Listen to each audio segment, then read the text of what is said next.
Kristine now had evidence showing she'd been framed for the fire that killed her son, but she still faced decades behind bars.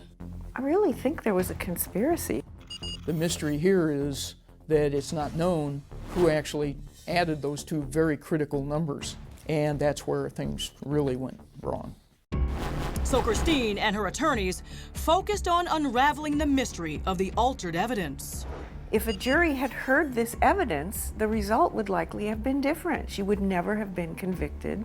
She would never have lost 17 years of her life. If I allow myself to think that somebody intentionally did that, it makes it 10 times worse. That critical clue proved Kristine was innocent. It still took another 2.5 years before Kristine finally found justice from a higher court. The Court of Appeals looked at her evidence, ruled in her favor, and just like that, Kristine's conviction was reversed. What was that day like when you knew you were leaving? It was surreal. I did not know that I was going to be released. Incredibly, she wasn't. Kristine was transferred to the county jail for another 6 months, waiting to find out if she'd have to face a new trial. There were some days that I was so low, I couldn't even pray for myself. That's when you come into touch with who you really are and what's inside of you and what's important and what your values are and what you keep pushing yourself for. Then, 17 long years after she first heard the prison door slam shut, Kristine learned she'd finally be set free.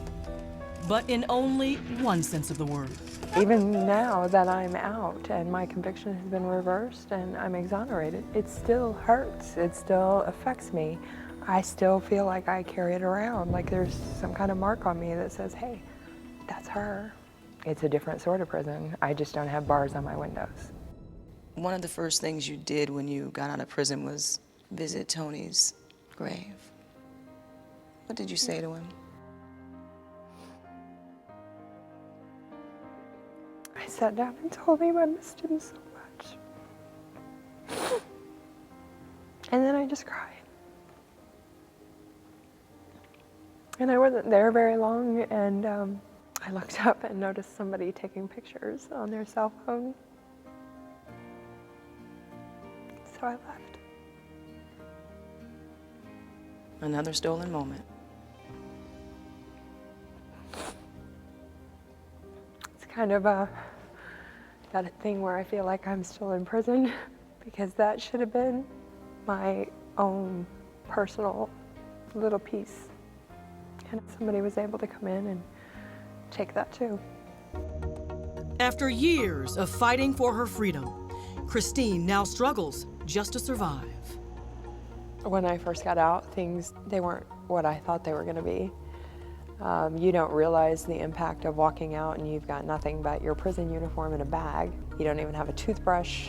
She now has an apartment, a job, and a lot of catching up to do.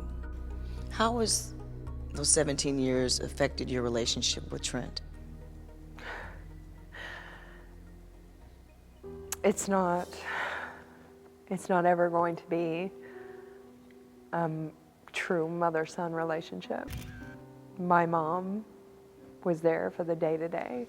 When I got out, all I did was create more problems because then he had a struggle of hurting my mom's feelings by being with me or hurting my feelings by being with her. Kristine has had all the hurt she can handle.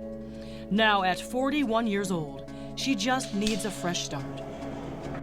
But if prison taught her one thing, it's how to focus on what she wants most from the rest of her life, while still holding on to what she found at the bottom.